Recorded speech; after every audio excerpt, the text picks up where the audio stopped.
Quais são as características? Imagine o público leigo que não faz a menor ideia. Tá. Como é que a gente começa a identificar isso é compulsão? Olha, vou te falar por mim, tá? Então, assim, como que eu comecei a perceber?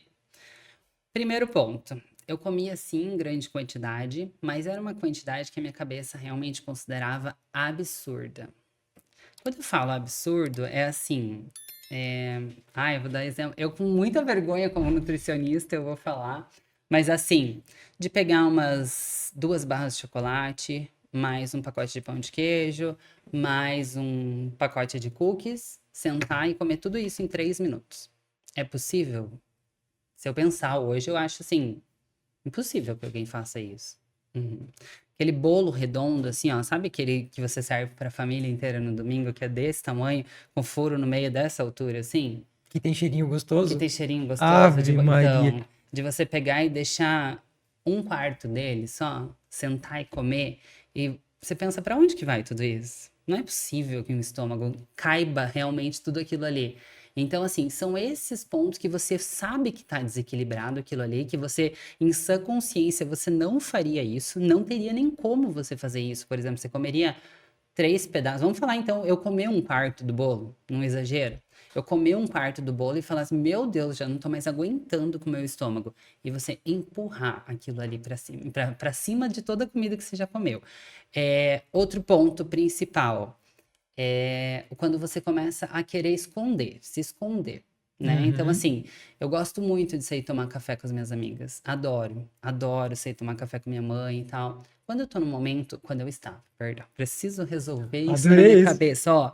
Quando eu estava em Ótimo. momentos de crise de compulsão alimentar, eu não queria sair com ninguém. Era eu sozinha. Então, assim, por quê? Ah, eu vou chamar alguém para comer comigo? Não, vai ter o julgamento dessa pessoa e eu vou ter que ficar me policiando. Uhum. Então, o que que eu fazia? Eu saía sozinha. Ainda mais com o Nutri, pensa. O peso Pior gigante. ainda, eu ia para longe comer porque eu não queria encontrar. Imagina encontrar um paciente meu. Imagina encontrar um paciente meu comendo aquele monte de coisa. Daí, como é que entra aquela coisa? Como é que você fala isso no consultório e você come completamente diferente? Tanto que esse foi um ponto que me pegou muito nesse período. Eu tava quase largando a profissão, pra você ter uma ideia. Uhum. Foi uma coisa que embolou, assim, a parte de compulsão, embolou, inclusive, com a minha parte profissional.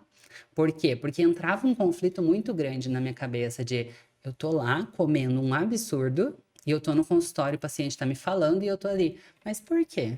E questionando ele, sendo que lá na minha cabeça estava dizendo assim: ah, o que que você está falando isso? Você também faz isso, e para ir disso para pior, né? Então, assim, já fui em padarias, por exemplo, que eu ia em uma padaria, eu pedia, por exemplo, um misto quente, um café e um pedaço de bolo. Eu ia pedir mais coisa para comer. Só que eu saía daquela padaria porque eu imaginava o julgamento das pessoas falando assim: meu Deus, ela vai comer mais ainda. Eu já saí e fui para outra padaria comer. Então, assim, é uma coisa que, se a gente olhar, a gente vai falar assim, um absurdo. Primeiro, um absurdo você sair da padaria, tá com fome, quer comer, vai lá e pede mais um misto quente, qual o problema, né? Uhum. Isso seria o normal. Mas eu, pelo julgamento da minha própria cabeça, né, eu já imaginava que os outros estavam julgando, eu saía e ia para outro lugar. Então, o fato de você querer esconder, comer escondido no teu quarto, comer escondido das pessoas, não sentar à mesa junto com as pessoas para comer, você sempre come separado, ou janta antes ou janta depois.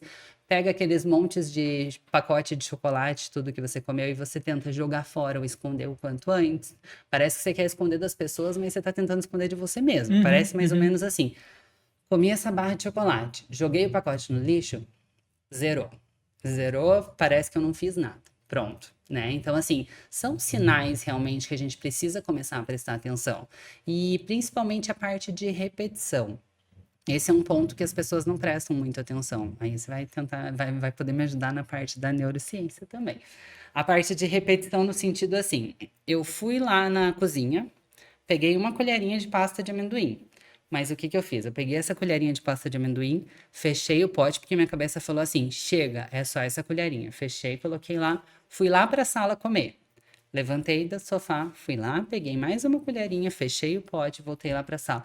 E eu fui lá e eu fiz isso 7 vezes. Como se você estivesse fazendo algo assim. Eu tô pegando só um É pedacinho, só um pedacinho. É só um só um pedacinho. pedacinho. Mas só mais um pedacinho. Só que o pedacinho, se você for ver, vai dar essa xícara inteira. né? No fim das contas. Uhum. Então a gente finge de pouquinho em pouquinho pra gente não olhar esse montante todo, né? Então eu acho que essa parte de repetição, eu acredito que tem muito a ver também de você começar a conectar. Isso são pontos que eu Uhum. percebia quando era a parte de compulsão alimentar realmente. E o comer uma grande quantidade de alimentos assim aleatórios. Aleatórios em um período de tempo muito pequeno. Por exemplo, eu chegava em casa às 6 horas da tarde, que era um momento que eu estava sozinha em casa, era um momento que eu estava mais relaxada, e daí vinha aquela coisa que não sei se era fome, não sei se era vontade, não sei se era ansiedade. Se Eu era ia lá, sede. se era sede, né? Se era sede, que era bem importante. Eu pegava uma colher de feijão, 2 damascos, um punhado de amendoim, mais um pouco de feijão, um pedaço de chocolate,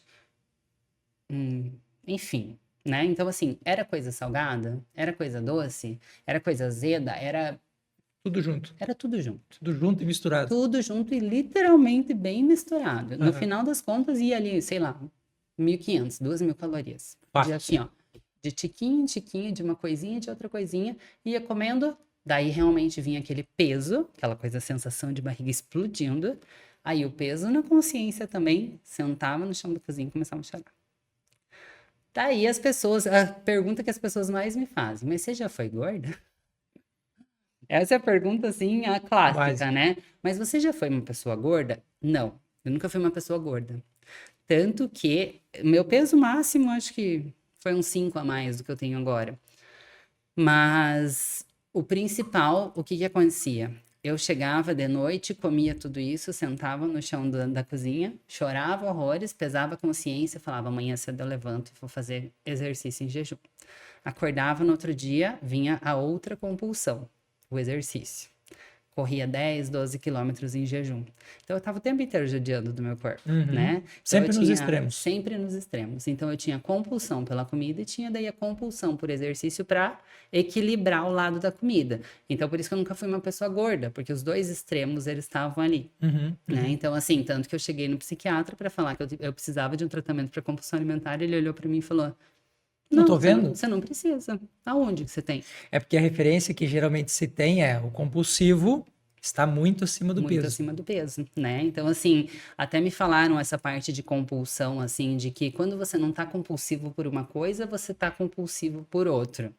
Não sei se faz sentido. Faz Que total. assim, eu não tenho mais a compulsão por certa coisa, mas daí acabo desenvolvendo uma compulsão por outra coisa. E se você fosse dar um recado, se você fosse falar diretamente ao coração das pessoas que estão num ambiente, não é uma pessoa que está passando pelo problema, Uhum. mas que está ali nesse ambiente. Como fazer para que essa família, para que essas pessoas ajudem o compulsivo? O que eles podem fazer para ajudar? Primeiro vai ter que apoiar a pessoa. Vai ter que apoiar a pessoa no sentido assim, a pessoa pediu uma pizza, aí vamos comer uma pizza hoje? Não, a gente não vai. Por quê? Porque você vai fazer realmente o que a outra pessoa deveria estar fazendo. A pessoa de fora, ela vai dar todo o apoio. O que que vai acontecer com o compulsivo? Ele vai brigar.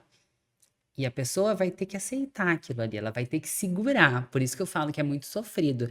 Ela vai ter que segurar, ela vai ter que manter firme a opinião dela. Não, a gente não vai pedir. Pode ser que aconteça que ela saia de casa e peça uma pizza, Uhum. mas a pessoa tem que estar com a consciência tranquila de que eu fiz a minha parte. Eu fiz. É essa ajuda que eu preciso dar para ela. Uhum. E outra coisa principal que eu falo para as pessoas que estão lidando com o compulsivo é: trate com muito amor. Trate essa pessoa com muito amor. A última coisa que ela está precisando naquele momento da compulsão é mais um soco. É chegar e falar assim: você não pode comer isso, você tá gorda, você tá vive reclamando. Isso daí, naquele momento, é o que você menos precisa. Porque você já tá mal. É aquilo, você já tá mal, você já tá triste, você já tá machucado e alguém vai lá e dá um chute na tua boca. Mais ou menos por aí. Então eu diria para as pessoas assim que quem lida com um compulsivo, tratar com amor, acolhe. Pega literalmente no Vamos colo. junto. Vamos junto. Senta aqui, vamos conversar. Quer chorar? Senta aqui comigo. Vamos chorar junto, então. Vamos que eu vou trabalhar com você, eu vou te ajudar. Então, eu acredito que tem muito essa parte do amor, do afeto envolvido. Eu acho que isso é um dos pontos que se eu, por exemplo, atendo muitos pacientes que têm compulsão alimentar. Uhum. E eu tenho vontade de fazer isso, tenho vontade de sentar do lado da pessoa, pegar no colo, pegar na mão e falar assim: eu vou te dar um beijo, vem aqui, tipo, sabe? cá, Tipo, tia. vem aqui, por favor, entendeu? Mas o que que eu faço? Eu sento com a pessoa, tem muita gente que chora no consultório, mas porque às vezes naquele momento ela precisa realmente daquilo, ela precisa de alguém para ouvir sem julgar.